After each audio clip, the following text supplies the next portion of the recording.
Assalamualaikum warahmatullahi wabarakatuh.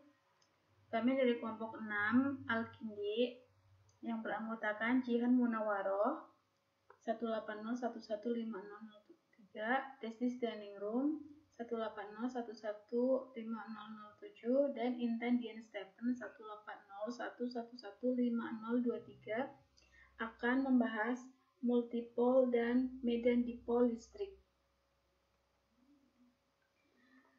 Ekspansi multipole dari potensial skalar.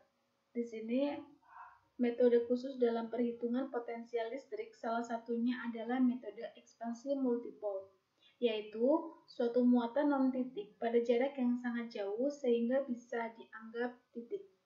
Ekspansi multipole merupakan rangkaian matematik yang mewakili fungsi yang tergantung pada sudut. Jika terdiri dari banyak muatan titik, maka untuk mengurangi jumlah koordinat titik digunakan suatu distribusi muatan. Nah, di sini distribusi muatannya ada monopol yang terdiri dari satu muatan, kemudian dipol ada 2, quadrupol ada 4, dan octupol ada 8. Kemudian untuk menentukan potensial listrik dari sejumlah muatan titik, cara menentukan potensial listrik yang menghasilkan banyak partikel yaitu dengan menjumlahkan potensial listrik dari masing-masing partikel. Lihat pada gambar di samping. Terdapat jumlah partikel berada pada posisi R1, kemudian R2, dan R3. Muatan masing-masingnya itu adalah Q1, Q2, dan Q3. Jika ingin menentukan potensial pada titik pengamatan T di sini yang berada pada posisi vektor R, di sini jaraknya. Kemudian yang pertama harus dilakukan adalah mencari jarak masing-masing muatan ke titik P. Jadi harus mencari jaraknya terlebih dahulu. Maka diperoleh jarak muatan untuk Q1 ke titik P banding R1 sama dengan vektor R kurangi R1. Kemudian untuk kedua, jarak muatan Q2 ke titik P berbanding R2 sama dengan vektor R dikurangi R2.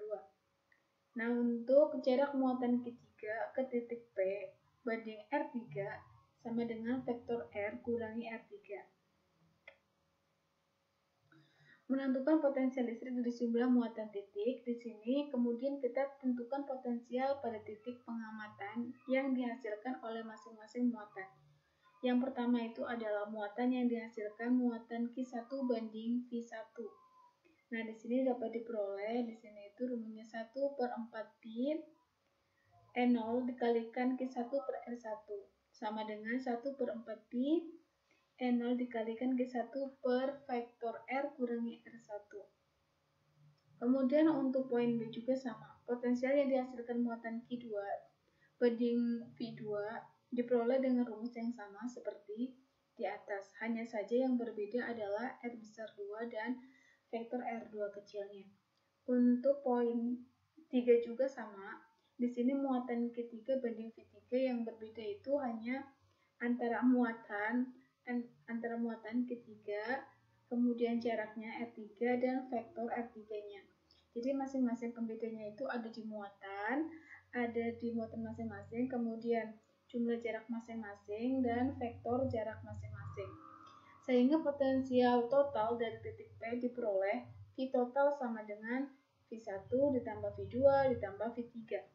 Atau V total sama dengan 1 per rumus yang tadi ini, 4pi E0 dikali Q1 per vektor R kurangi R1 ditambah 1/4pi E0 dikali Q2 per vektor R kurangi R2 ditambah 1/4pi E0 dikalikan Q3 per R vektor kurangi R3.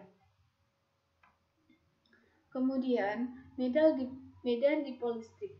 Medan listrik melakukan suatu gaya pada inti yang bermuatan positif yang arahnya searah medan dan gaya pada awan elektron yang bermuatan negatif pada arah yang berlawanan. Muatan positif dan negatif akan terpisah sehingga gaya tarik-menarik muatan akan mengimbangi gaya luar pada masing-masing muatan yang mengakibatkan medan listrik keluar. Distribusi muatan yang demikian berperilaku sebagai dipol listrik. Momen di polistrik adalah hasil kali muatan atau Q dan jarak atau D. Dinyatakan sebagai momen dipol listrik atau P, dan besarnya adalah momen dipol listrik atau P sama dengan Q kalikan D, muatan dikalikan jarak. Kemudian arah vektor pada momen dipol listrik atau P adalah dari muatan negatif menuju muatan positif. Lanjut, untuk torka dapat ditulis sebagai perkalian silang dari momen dipol P dengan medan listrik. Di sini itu adalah torsi atau torsinya. Jadi rumusnya itu torsi sama dengan momen dipol listrik dikalikan E atau medan listriknya. Jika dipol berputar melalui sudut d theta, medan listrik melakukan kerja atau dW atau yang disebut juga dengan usaha sama dengan min torsi dikalikan dari sudutnya dikurangi sama dengan min momen dipol listrik dikalikan yaitu medan listrik sin theta dikalikan d theta. Tanda negatif muncul akibat torka cenderung menurunkan Q. Dengan membuat kerja ini sama dengan penurunan energi potensial diperoleh. Di sini turunan energi potensial atau DU sama dengan min dW atau sama dengan plus P dikalikan E kali sin theta kalikan turunan dari tetanya. Dengan mengintegrasikan, didapatkan bahwa U atau energi potensialnya sama dengan min P dikalikan E kali cos theta ditambah U0. Biasanya kita pilih energi potensial menjadi 0 pada saat dipol tegak lurus. Medan listriknya itu ketika theta sama dengan 90 derajat. Sini. Kemudian U0 sama dengan 0 dan energi potensialnya menjadi U sama dengan min P dikalikan E cos theta atau sama dengan min P dikalikan E.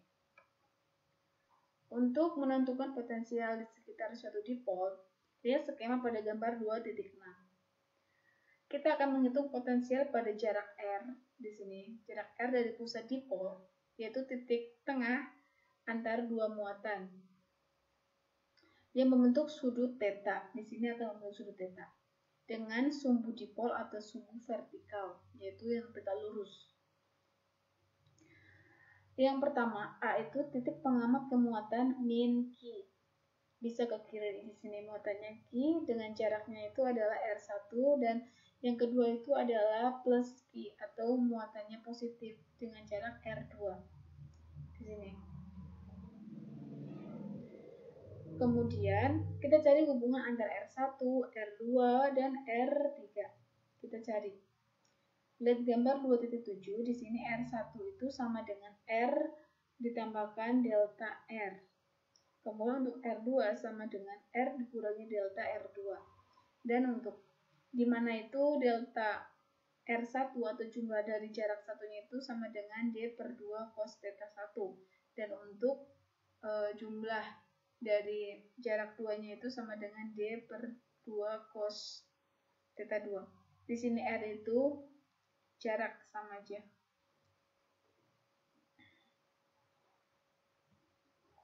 Kemudian jika jarak titik pengamatan sangat besar dibandingkan dengan D, maka dapat didekati theta 1 sama dengan theta 2 sama dengan theta, sehingga delta R1 sama dengan delta R2 sama dengan D per 2 cos theta.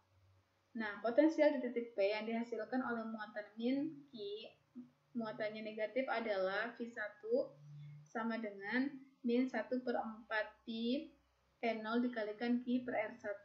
Potensial di titik P yang dihasilkan oleh muatannya itu adalah muatan positif atau plus Q adalah V2 sama dengan 1 per 4 pi E0 dikalikan Q per R2. Maka potensial total di titik P akibat muatan min Q dan plus Q diperoleh V sama dengan V1 tambah V2. Nah, kemudian untuk V, total dari V itu ditambahkan V1 dengan V2 tadi antara muatan yang negatif dan muatan yang positif. Sehingga diperoleh di sini V sama dengan min 1 per 4 pi E0 R1 Q ditambahkan 1 per 4 pi E0 dikalikan Q per 2. Nah, kemudian kita jabarkan sehingga untuk jaraknya karena sama, sehingga kita jabarkan. Jadi Q sama dengan 4 pi E0 dikalikan dikalikan 1 per R1 min 1 per R2. Nah, kemudian kita kalikan antar sesama. Jadi di sini itu 1 dikalikan R2, di sini R2, 1 kalikan R1 sama dengan R1, dan R1 kali R2 sama dengan R1 R2 gitu. Kemudian kita jabarkan lagi ke bawah, sehingga diperoleh persamaan itu Q sama dengan 4pi E0 dikalikan D cos theta per R1 kali R2. Karena apa? Di sini delta R1 dan delta R2 itu rumusnya D per 2 cos theta gitu. Dan kalau dijumlahkan hasilnya itu kan D doang, karena 2 bagi 2 itu sama dengan 1, sehingga tidak usah dituliskan. Untuk jarak R yang sangat besar dibandingkan dengan D, kita dapat mengaproksimasi R1 kali R2 sama dengan R kali R, sehingga di sini dihasilkan R kuadrat. Dengan demikian, V sama dengan Q per 4pi E0 dikalikan D kali cos theta per R kuadrat. Atau kita pisahkan, persamaannya itu 1 per 4pi E0 dikalikan muatan kali jarak D kali cos theta per R kuadrat. Kemudian kita telah mendefinisikan momen dipol sebagai mikro sama dengan Q kali D. Dengan demikian diperoleh potensial yang dihasilkan dipol adalah V sama dengan 1 per 4pi E0 dikalikan mikro per R kuadrat kalikan cos theta. Momen dipol sebenarnya sebuah besaran vektor dengan titik pangkal berada pada muatan negatif dan berada pada muatan positif. Sudut theta adalah sudut antara momen dipol dan vektor posisi pengamatan. Nah, di sini tabel 2.1 momen dipol beberapa molekul. Di sini molekul ada air, kemudian HCl, NH3, grup CO, grup NH. Nah, di sini momen dipolnya itu diketahui bahwa air itu ada 6,1 kali 10 min 30, kemudian HCl-nya itu 3,4 kali 10 pangkat min 30, dan seterusnya sampai grup NH, yaitu 3,0 kali 10 pangkat min 30. Contoh soalnya itu ada 3 partikel berada pada posisi seperti pada gambar 4. Sini muatan masing-masing Q1, Q2, dan Q3. Kemudian ditanyakan itu adalah menentukan potensial listrik di titik P. Jadi di sini yang ditanyakan. Kemudian untuk nomor 2, jarak antar karbon plus dan oksigen min dalam grup CO adalah 1, kali 10 pangkat min 10 meter. Yang ditanyakan muatan Q pada atom karbon dan atom oksigen. Kemudian potensial pada jarak 9,0 kali 10 min 10 meter dari dipol pada aras jajar sumbu dengan oksigen merupakan atom terdekat titik pengamatan. Kemudian, terima kasih, cukup sekian dari kelompok alkili, kurang dan lebihnya mohon maaf. Bila bisa bilhaq wastabiqul khairat. Wassalamualaikum warahmatullahi wabarakatuh.